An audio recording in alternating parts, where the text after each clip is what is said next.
हर सुबह जब मैं उठता हूँ तेरा चेहरा मेरी आंखों में झलकता है, पर छू कर भी ना पा सकूं तुझे। ये दिल ये दर्द बस यादों में रहता है।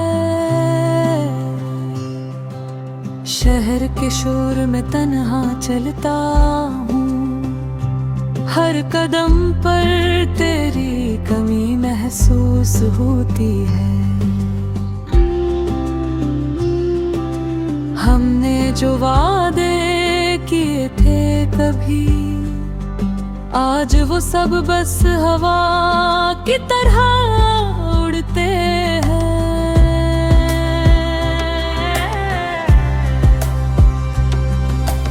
रात की तन्हाई में चांदनी भी रोती है, थमी हुई हवा जैसे तेरी आवाज लाती है।